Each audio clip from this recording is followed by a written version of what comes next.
Assalamualaikum warahmatullahi wabarakatuh. Selamat datang kembali di Cast Channel.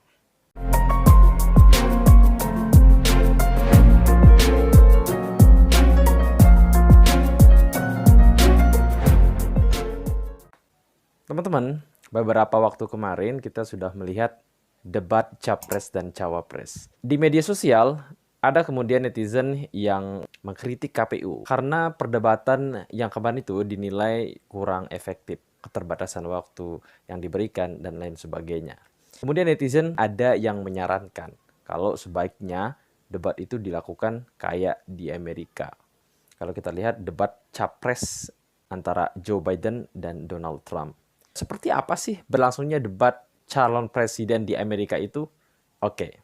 Ayo kita lihat. Stand back and stand by. Will you shut up, man? Listen, are you in favor of law and order? I'm in favor of law. You Are following you in it and a favor little of bit law order. and order? This is Law lefty. and order. Let him answer. Law and order with justice, where people get treated fairly. The fact is that everything he's saying so far is simply a lie. I'm not here to call out his lies. Everybody knows he's a liar. But you I just agree- want to Wait, make wait, sure. Joe, you're the liar. I want to make sure. Graduated last in your class, not first in your class. God, I want to make Mr. sure. President, can you let him finish, sir? No, he doesn't know how to do that. He has, You'd be you know, surprised. you pick You'd be surprised. the Go ahead, wrong Joe. guy, Go, the wrong go, night Joe, at the go. wrong time. Did you use the word smart? So you said you went to Delaware State, but you forgot the name of your college. You didn't go to Delaware State. You graduated either the lowest or almost the lowest in your class. Don't ever use the word smart with me. Don't ever use that word. Oh, give me a break. Because you know what? There's nothing smart about you, Joe. So we built the greatest. Gentlemen, Is- I hate to raise Chris, my voice, he's but on it seems tape. to be, why should I be different than the two of you? Nah, di dalam video tersebut kita melihat adanya argumentasi atau tanya jawab yang cukup alot dari kedua paslon, dan di situ kita melihat ada tensi yang naik yang terjadi antara dua paslon itu. Coba teman-teman bayangkan kalau misalkan debat calon presiden di Indonesia itu seperti yang ada di video itu. Dan kita melihat memang di Amerika itu perdebatan calon presiden itu ya diberikan durasi yang cukup lama sehingga para calon itu bisa menyampaikan gagasan mereka dengan lebih detail, dengan lebih rinci, sehingga visi misi mereka itu bisa diperdalam lagi. Karena sekarang ini sedang lagi hangat-hangatnya netizen-netizen membahas tentang debat. Ada debat Capres, Cawapres, ada debat Messi or Ronaldo. Di dalam debat itu ada sesuatu yang harus dihindari oleh seseorang ketika berdebat. Apa itu? Namanya adalah logical fallacy. Apa itu logical fallacy? Jadi logical fallacy itu berarti sesat pikir. Pernah nggak teman-teman punya teman yang kalau diajak berdebat itu, mereka itu nggak fokus untuk membahas permasalahannya. Mereka nggak fokus untuk membahas persoalannya. Tetapi mereka alih-alih fokus membahas permasalahan, mereka itu malah menyerang personal atau menyerang pribadi. Nah, ini kita akui memang sering terjadi ketika terjadi perdebatan atau adu argumentasi. Jadi logical fallacy itu adalah kesalahan dalam penalaran. Sehingga argumentasi yang dihasilkan itu tidak valid. Nah, ini yang kemudian membuat seseorang itu teridentifikasi sesat pikir atau logical fallacy. Setiap orang tuh memiliki potensi untuk melakukan logical fallacy kalau mereka tidak memperhatikan kaidah-kaidah dalam bernalar. Nah, di sini saya akan memberikan 5 contoh logical fallacy yang sering kita lihat di kehidupan sehari-hari. Apa saja itu? Oke, ayo kita bahas. Ad hominem 1. Jadi ad hominem itu adalah di mana argumennya itu berupaya untuk menyerang pribadi seseorang yang kemudian tidak ada kaitannya dengan substansi pembahasannya atau dengan persoalan. Ya, dia akan menyerang pribadinya seperti sifatnya, kemudian fisiknya. Nah, itu yang diserang.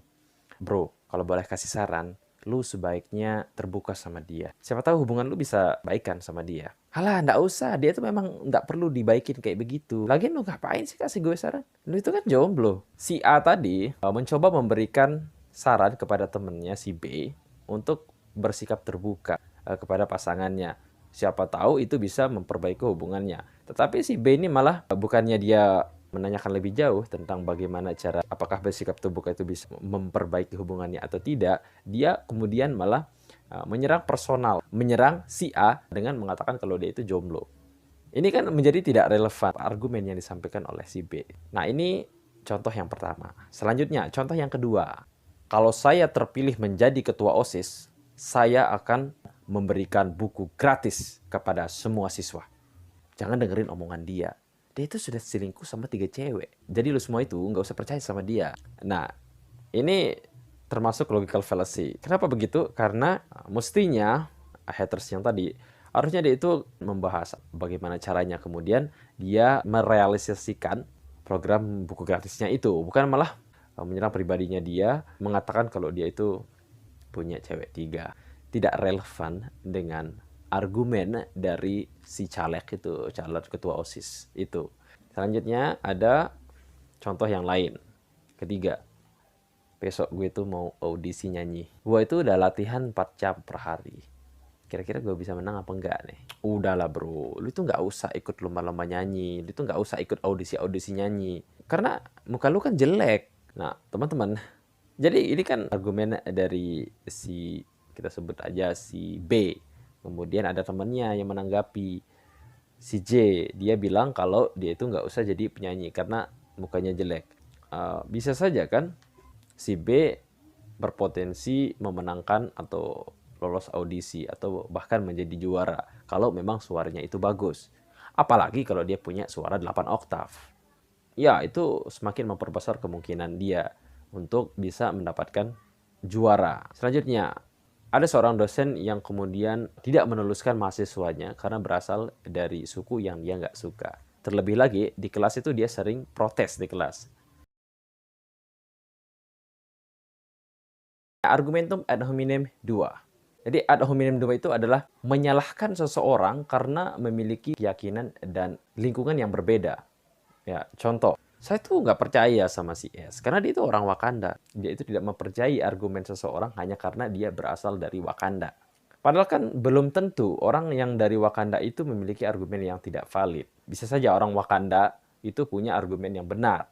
Kalau dia menggunakan kaidah-kaidah bernalar dengan baik, dengan benar begitu. Yang ketiga, tu quo quo atau kamu juga. Logical fallacy ini berupaya menyerang lawan debatnya itu dengan menuduh mereka itu munafik.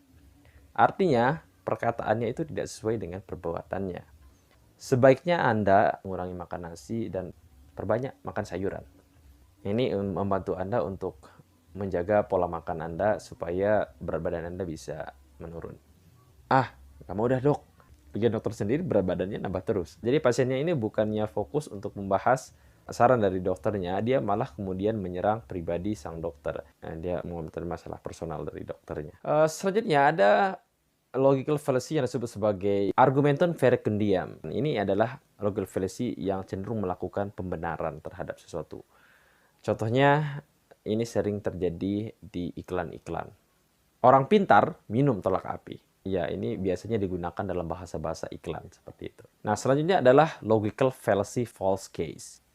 Jadi di dalam logical fallacy ini orang itu akan cenderung menyimpulkan kebenaran suatu peristiwa itu diakibatkan oleh urutan waktu tertentu. Si Z itu baru putus cinta. Kemudian setelah dia putus cinta, dia tiba-tiba sakit. Nah, orang kemudian menyimpulkan kalau si Z ini sakit karena putus cinta. Padahal sebenarnya dokter itu sudah mendiagnosa si Z kalau dia itu punya penyakit paru-paru. Nah, ini kan jadinya tidak bisa itu orang kemudian tiba-tiba menyimpulkan. Peristiwa pertama bahwa si Z ini putus cinta. Kemudian keesokan paginya dia sakit. Nah, akan tetapi walaupun terjadi pada suatu urutan, sepertinya secara berurutan, tetapi itu tidak bisa kemudian kita menyimpulkan secara langsung kalau peristiwa pertama merupakan penyebab dari peristiwa kedua. Itu saja contoh-contoh dari logical fallacy. Kalau teman-teman ingin saya untuk membahas tentang logical fallacy ini, contoh-contoh yang lain, silakan request dan komen di bawah. Kita akan bahas di episode berikutnya. Terima kasih sudah menyaksikan dan wassalamualaikum warahmatullahi wabarakatuh.